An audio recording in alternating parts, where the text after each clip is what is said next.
وقرمه xiiso leh waanu ku eegayo orodyahanka Soomaaliga ah ee sida weyn saameynta ugu yeeshay baraha bulshada isla markaasna si weyn ay Soomaalidu u hadalhayso.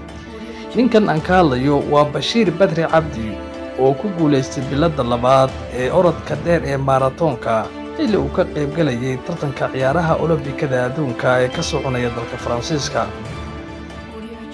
Bashiir Cabdi waxa uu matalayaa dalka Belgium waxa uu ku guuleystay biladda labaad ee orodka maraatoonka asagoo ka qayb galayay tartanka ciyaaraha Olombikada ee adduunka kadib markii uu tartan adag kala kulmay ninka ka soo jeeda dalkani Itoobiya ee la yiraahdo Tamriat Tola oo ay si weyn u loolamayeen inta uu tartanku socday. Hayeeshee Bashiir Cabdi oo kaalinta labaad galay waxa uu orday 2 saac iyo 6 daqiiqo iyo 47 sekin taas oo ka dhigaysa inuu markaasi uu ka hooseeyo Tamriat Tola oo ka socda dalkani Itoobiya oo asugu markaasi orday 2 saac 6 daqiiqo 26 sekin. hayeeshee Bashiir Cabdi oo asugu matalayay dalka Belgium ayaa noqday Soomaaligii ugu saameynta badnaa baraha bulshada oo sida weyn ay Soomaalidu u hadalhayso. hayeeshee Bashiir Cabdi waa kuma Bashiir Badri Cabdi waxa uu dhashay 10 Febraayo sanadkii 1989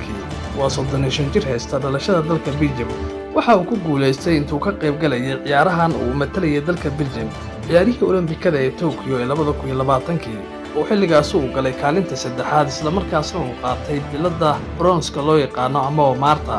waxaana sidoo kale uu ka qayb galay tartankii ciyaaraha ee 2022 ee World Championship-ka ee orodka maraatoonka. sidoo kale biladda Marta ayuu helay 2018 tartankii Championship-ka ee orodka ee lagu qabanayay dalkaas Jarmal 10,000 mitir ayuu ka qayb galay waxaana helay kaalinta labaad oo wuxuu qaatay biladda iminka uu ku guuleystay ee silfarka. Bashiir Cabdi waxa uu noqday ninkii labaad ee ibid ugu horeeyay ee ku guuleystay biladda horyaalnimada adduunka ee dalka Belgium ka socda ee tartanka maraatoonka. waxa uu sidoo kale noqday ciyaartooygii ugu horeeyay ee Belgium ah ee ku guuleystay biladda shakhsi ahaaneed ee ciyaaraha Olombikada. hayeeshee guud ahaan markaan eegno ciyaaraha maraatoonka waxa uu ku guuleystay 2020 oo Tokyo helay biladda silfarka 2022 London Marathon iyo sidoo kale waxa uu ka galay kaalinta saddexaad halka Chicago 2023 marathoonkii lagu qabtay uu ka galay kaalinta saddexaad.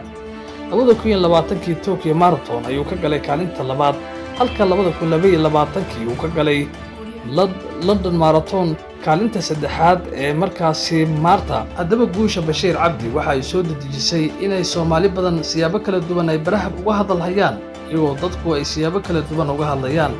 Bashiir Badri Cabdi ayaa dad badan waxa ay sheegeen inuu ka soo jeedo deegaanada Somaliland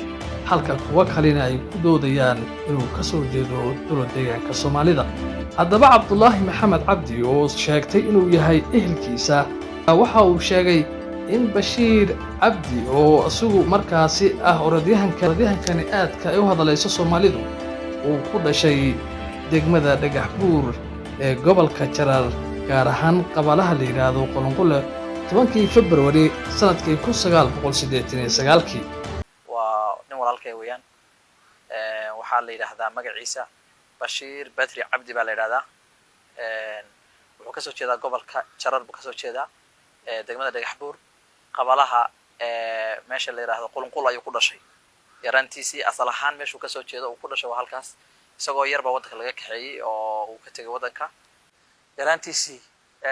Qolonqol meesha la yiraahdo ayuu ku dhashay uu ku soo koray Dooxayaray meesha la yiraahdo meesha dhalinyarada kula lagdami jiray oo kula orodtami jiray oo lagu baratami jiray weeyaan. dhalinyaro badan oo raggii ula baratami jiray uu la ordi jiray ayaa muxuu ahaayay shalay toole baraha bulshada markay ku arkeen magaciisii oo la leexiyay runtii meelo badan oo kala duwan iga soo wacay oo iyagoo leh war ninkii yaa qaatay meel inaga xoogay. marka de guushu markay qofka guul u soo hooyato oo guul gaaro Soomaalidu dhaqan waxay soo leedahay qofka inay magaca ka bedelaan oo reerka ka bedelaan oo ayagu macnaha ay gaarsiiyaan muxuu ahaa qoys waliba inuu isagu isku magacaabo. marka ninkaas taariifkiisa cid u baahan ani waa intaas kulli islaayahay waa taariif dhameystiran. ta kale waxaad weydiisay muranka ka taagan xagga qabaa'ilka iyo nasabka oo ay baraha bulshada qaybo badan oo kamid ah ay kusoo qaateen ninkaasi inuu nin yahay reer Somaliland ah oo kasoo jeeda ceelaf weyn meehayd waxaan u cadeynaynaa inuusan ninkaasi Somaliland ahayn waa nin Soomaaliyeed laakiin waa nin u dhashay dowlad deegaanka kasoo jeeda Kilalka Dhagax Buur qabalaha kasoo jeeda Qulqul haddii tacriif looga baahdo waa ninkaas waa nin shaqaale oo reer Qudub ah nin reer Qudub ah oo reer Samatara oo reer Sheekhdala oo reer Sheekhdawada weeyaan bacal wanaag buu ka siiyay waa bacalnaaga ninkaas dad badan ayaa ku doodaya in Bashiir uu kasoo jeedo dowlad deegaanka Soomaalida hase yeeshee xogka media oo inta badan ah meel ay inta badan ay lagu xirayo taariikhda ciyaaryahanada dunida saameynta ku leh ayaa waxa ay soo baxday in Bashiir Cabdi uu qoran tahay taariikhdiisa inuu ku dhashay deegaanka Elafweyn ee Soomaaliya isla markaasna uu yahay 35 jir haysta dhalashada dalka Belgium.